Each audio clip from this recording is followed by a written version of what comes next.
আসসালামু আলাইকুম এভরিওয়ান। আজকে আমি আপনাদের জন্য নিয়ে এসেছি বাঁধাকপি ভাজি, যা গরুর চর্বি দিয়ে তৈরি। এটি এমন একটি রেসিপি যা খেতে অসাধারণ আর তৈরি করাও খুব সহজ। চলুন শুরু করি।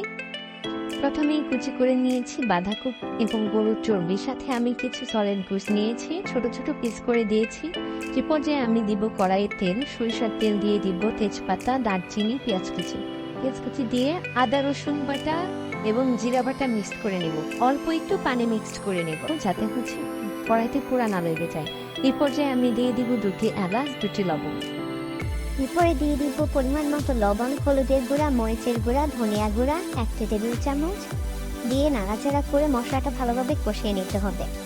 মশলাটা যখন তেল উঠে আসবে তখন বুঝবো যে মশলাটা ভালোভাবে কষানো হয়ে গেছে। এই পর্যায়ে আমি একটু পানি দিয়ে মশলাটা ভালোভাবে কষিয়ে নিব।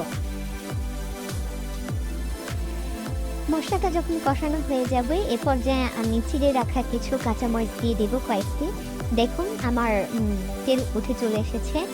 যখন দেখবো মশলা থেকে তেল ছেড়ে দিয়েছে, কড়াইতে তেল উঠে এসেছে, সে পর্যায়ে দিয়ে দিব সেই কুচি করে রাখা চর্বিগুলো দিয়ে মশলার সাথে ভালোভাবে মিক্সড করে নেব। পর্যায়ে আমি দিয়ে দিব গরম মশলার গুঁড়া কিছুটা দিয়ে তারপরে আবার নাড়াচাড়া করে ঢেকে দেব মশলা ভালোভাবে কষানোর জন্য। মিক্সড করে নিয়ে দেখুন আমার মাংসগুলো কষানো হয়ে গেছে, চর্বিগুলো খুব সুন্দরভাবে কষানো হয়ে গেছে। এবার এই পর্যায়ে আমি দিয়ে দিব সেই কুচি করে রাখা বাঁধাকপি কুচিগুলো দিয়ে ভালোভাবে নাড়াচাড়া করে নেব। চলুন এবার আমরা দেখে নেই বাঁধাকপিতে কি কি উপকারিতা আছে। বাঁধাকপিতে আছে vitamin C, vitamin K, fibre এবং অ্যান্টিঅক্সিডেন্টে ভরপুর, যা আমাদের শরীরকে সুস্থ রাখতে সাহায্য করে, হজম শক্তি বৃদ্ধি করতে সাহায্য করে, ওজন কমাতে সাহায্য করে এবং এটি আমাদের ত্বকের যত্নেও কিন্তু কার্যকরী ভূমিকা রাখে।